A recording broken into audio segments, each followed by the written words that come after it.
Hello everyone, welcome to my channel. ఈరోజు మనం ఏంటిదంటే ఇంటర్ ఫస్ట్ ఇయర్ లో చాలా important long answer question discuss చేద్దాము. మనకు ప్యాటర్న్ తెలుసు, 1 to 10 2 మార్క్స్ క్వశ్చన్స్ ఉంటాయి, చాయిస్ ఉండదు. తర్వాత 11 to 18 క్వశ్చన్స్ షార్ట్ ఆన్సర్స్ ఉంటుంది, 2 చాయిస్ ఉంటుంది అందులో.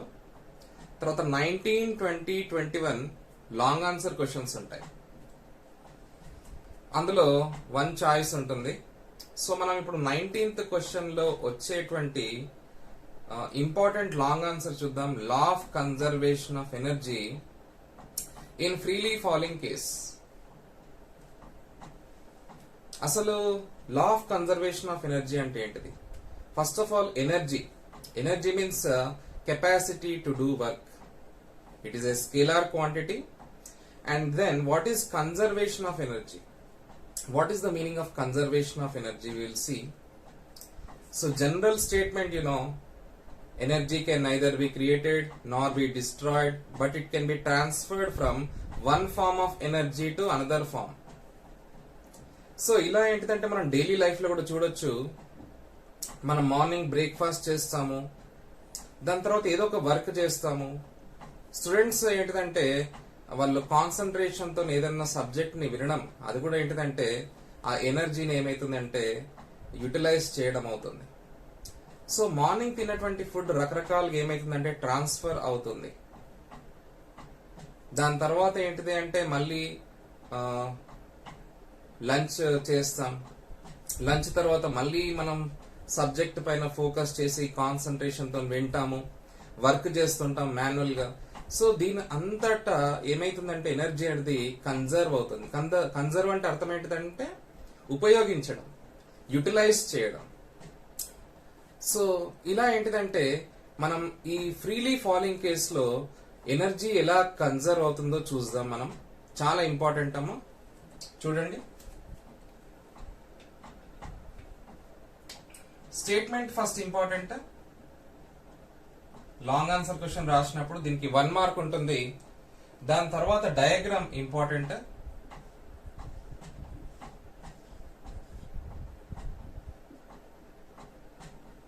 మనకు 3 పాయింట్స్ ఉన్నాయి, పాయింట్స్ ABC.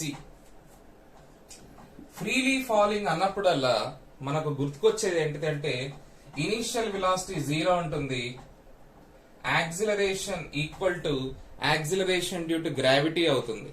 ఇది ఇంపార్టెంట్, మర్చిపోకూడదు. డౌన్వర్డ్ ఆరో మార్క్ ఉంటుంది. నెక్స్ట్ ఇది ఎక్కడి నుంచి వస్తుంది, ఏ హైట్ నుంచి ఇది కిందికి పడుతుంది అంటే స్మాల్ హెచ్. తర్వాత ఏ నుంచి బి వరకు డిస్టెన్స్ ఎంత అంటే ఎక్స్ అనుకుందాం.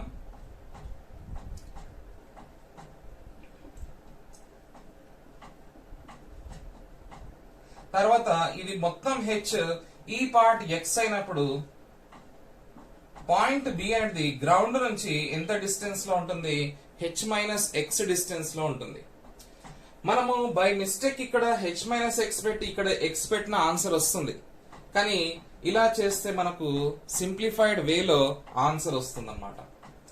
మనది ఏంటిది అంటే టోటల్ ఏం ప్రూవ్ చేయాల్సి ఉంటుంది అంటే total energy will remain constant at point A, B and C. మరి టోటల్ ఎనర్జీ అంటే ఏంటిదండి? Potential energy plus kinetic energy. So ప్రతి పాయింట్ ఏ దగ్గర, బి దగ్గర, సి దగ్గర మనం ఏంటిది అంటే పొటెన్షియల్ ఎనర్జీ క్యాల్కులేట్ చేస్తాము, అలాగే కైనెటిక్ ఎనర్జీ క్యాల్కులేట్ చేస్తాము. అవి రెండింటిని మనం ఏం చేస్తాం, యాడ్ చేస్తాం. అలా మనం టోటల్ ఎనర్జీ ఫైండ్ అవుట్ చేస్తాం అన్నమాట. మనకు లాస్ట్ అల్టిమేట్ ప్రూఫ్ అంటే కంక్లూజన్ ఏమొస్తుందంటే total energy at A, total energy at B, total energy at C will remain constant. మరి అది ఎంత వాల్యూ వస్తుందో మనం చూద్దాం. ఇక్కడ at point A,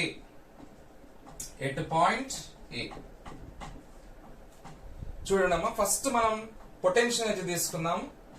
PE equal to general formula potential energy ఎంత అంటే mgh. సో ఎంజీ అయితే కామన్ ఉంటుంది, మనకు తెలుసు పాయింట్ ఏ బి సి కిందికి వస్తున్నప్పుడు హైట్ అనేది ఏమైతుంది, చేంజ్ అవుతుంది. మరి పాయింట్ ఏ దగ్గర హైట్ ఎంత, హెచ్. కాబట్టి సింపుల్ గా ఎంజీ హెచ్ అవుతుంది. మరి కైనెటిక్ ఎనర్జీ ఎంత వస్తుంది, ఇక్కడ పాయింట్ ఏ దగ్గర కైనెటిక్ ఎనర్జీ ఎంత అవుతుంది, 0 అవుతుంది.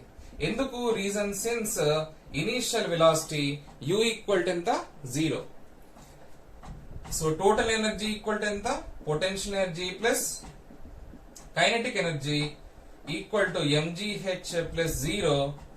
Total energy equal to mgh. ఇది ఈక్వేషన్ నంబర్ 1 అనుకుందాం. అలాగే ఎట్ పాయింట్ బి దగ్గర పొటెన్షియల్ ఎనర్జీ ఎంత, mg అయితే కామన్, కానీ హైట్ ఏమైతుంది, చేంజ్ అవుతుందని చెప్పాను కదా. పాయింట్ బి దగ్గర హైట్ ఎంత ఉంది, height is always calculated from the ground. So ground నుంచి పాయింట్ బి వద్దకు హైట్ ఎంత ఉందండి, h minus X in bracket. ఇక్కడే మనం బ్రాకెట్ ను ఓపెన్ చేస్తే mgh మైనస్ mgx అవుతుంది పొటెన్షియల్ ఎనర్జీ. మరి కైనెటిక్ ఎనర్జీ ఎంత, kinetic energy equal to half mv² అంటున్నాం. కానీ ఇక్కడ వరకే ఆగిపోదు, ఇక్కడ మెయిన్ ఇంపార్టెంట్ ఈక్వేషన్ యూజ్ చేయాలి. ఏంటిది, from v² minus u² equal to 2as. తర్వాత సబ్స్టిట్యూషన్ ఇంపార్టెంట్. ఫ్రీలీ ఫాలింగ్ అన్నప్పుడు ఏం చెప్పాను, ఇది ఎప్పుడు గుర్తుంచుకోవాలి, initial velocity 0 and acceleration equal to acceleration due to gravity. That is u equal to 0, a equal to g. మరి s ఈక్వల్ టు ఎంత, displacement s అంటే b వద్దకు, అంటే పైనుంచి వస్తుంది కదా, పైనుంచి b వరకు వచ్చినప్పుడు డిస్ప్లేస్మెంట్ ఎంత అవుతుంది, డయాగ్రామ్ ని చూడాలి, ఏం కన్ఫ్యూజ్ కావద్దు.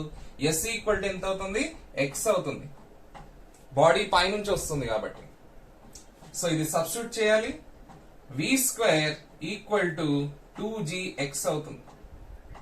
ఈ v² ఈక్వల్ టు 2gx ని మనకు కైనెటిక్ ఎనర్జీ బేసిక్ ఫార్ములాలో సబ్స్టిట్యూట్ చేయాలి. అప్పుడు ఎంత వస్తుంది, kinetic energy equal to half m into 2gx. 2 cancel అవుతుంది, kinetic energy equal to mgx అవుతుంది. సో ఇక్కడ టోటల్ ఎనర్జీ ఎంత, ఈక్వల్ టు మళ్ళీ same potential energy plus kinetic energy. Long answer కాబట్టి ప్రతి steps important, every step counts. చాలా మంది ఏం చేస్తారంటే కైనెటిక్ ఎనర్జీ ఈక్వల్ ఇది రాసేసి ఈక్వేషన్ లెఫ్ట్ సైడ్ మర్చిపోతారు, ఈక్వల్ టు mgx అని రాసేస్తారు. లేదు, kinetic energy k equal to mgx అని రాయాలి, ప్రతి స్టెప్ రాయాలి. Total energy equal to potential energy ఎంత అమ్మా, mgh minus mgx plus mgx. So minus mgx plus mgx cancel అవుతుంది, టోటల్ ఎనర్జీ ఎంత వస్తుంది, మళ్ళీ mgh వస్తుంది. ఇది ఈక్వేషన్ నంబర్ 2. సో మనకు తెలుస్తుంది టోటల్ ఎనర్జీ. ఫస్ట్ ఈక్వేషన్ లో కూడా mgh వచ్చింది, సెకండ్ ఈక్వేషన్ లో కూడా mgh వచ్చింది, థర్డ్ ఈక్వేషన్ లో కూడా ఎంత రావాలి, సేమ్ mgh రావాలి. సో పాయింట్ సి దగ్గర, లాస్ట్ పాయింట్ సి వద్ద పొటెన్షియల్ ఎనర్జీ ఎంత చూడండి. పాయింట్ సి గ్రౌండ్ లో ఉంది, గ్రౌండ్ మీద ఉంది కదా. సో గ్రౌండ్ మీద ఉంది కాబట్టి హైట్ 0 అవుతుంది, కాబట్టి mg into 0 is 0. Since reason రాయాలి, హైట్ ఈక్వల్ టు 0. మరి కైనెటిక్ ఎనర్జీ ఈక్వల్ టు ఎంత, జనరల్ ఫార్ములా మళ్ళీ హాఫ్ mv², హాఫ్ mv². మళ్ళీ same equation v² minus u² equal to 2as. u equal to ఎంత అమ్మా, 0, a ఈక్వల్ టు g. ఇక్కడ s equal to ఎంత, మళ్ళీ body పైనుంచి వస్తుంది కాబట్టి ఇక్కడ నుంచి ఇక్కడ వరకు డిస్ప్లేస్మెంట్ ఎంత, హైట్ h అవుతుంది, కాబట్టి s ఈక్వల్ టు ఎంత, h. కాబట్టి మనం అందులో సబ్స్టిట్యూట్ చేస్తే కైనెటిక్ ఎనర్జీ ఎంత వస్తుంది అంటే v² ఈక్వల్ టు 2gh వస్తుంది కదా. సబ్స్టిట్యూట్ చేస్తే v² equal to 2gh, substitute in the kinetic energy equation, you'll get k equal to half m into v² అంటే ఎంత, 2gh. 2 cancel, ఎంజీహెచ్ వస్తుంది కైనెటిక్ ఎనర్జీ. మళ్ళీ టోటల్ ఎనర్జీ ఈక్వల్ టు ఎంత? Potential energy plus kinetic energy. So total energy equal to 0 plus mgh, total energy equal to mgh. So this is equation number 3. So ila equation 1, equation 2, equation 3, the total energy will remain constant. ఇవన్నీ రాసిన తర్వాత compulsory మనం conclusion రాయాలమ్మా. Conclusion ఇదే. ఏంటిది? From equations 1, 2 and 3, we can see that the total energy at points A, B and C remains constant. That is, total energy T equal to mgh అని రాయాల్సిందే. Conclusion కి mark ఉంటుంది. So ఇవన్నీ రాస్తే మనకి ఎన్ని marks వస్తుందంటే జనరల్ గా ఈ ఫార్మాట్ అంతా కూడా 6 మార్క్స్ వరకే. మాక్సిమం ఏం చేస్తారంటే 2 మార్క్స్ ప్రాబ్లం యాడ్ చేస్తారు. అది చాలా ఇంపార్టెంట్. మనకు జనరల్ గా 3 ప్రాబ్లమ్స్ ఉన్నాయి దీంతో పాటు వచ్చేటువంటివి. కానీ ఫ్రీక్వెంట్ గా అడిగినటువంటి ప్రాబ్లం ఏంటిది అంటే మీకు తెలుసు, machine gun fires 360 bullets per minute. The mass of each bullet is 5 gram. Velocity of bullet is 600 meters per second. Find out the power of machine gun. ఇది చాలా సార్లు అడిగినటువంటి క్వశ్చన్.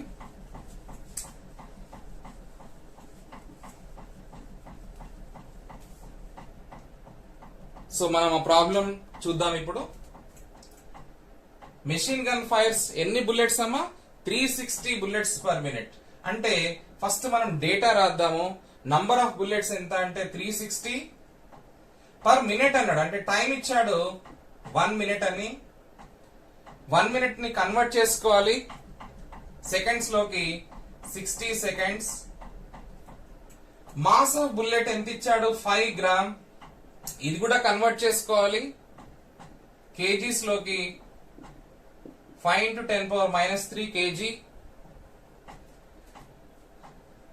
తర్వాత వెలాసిటీ ఇచ్చాడు each bullet the 600 meter per second.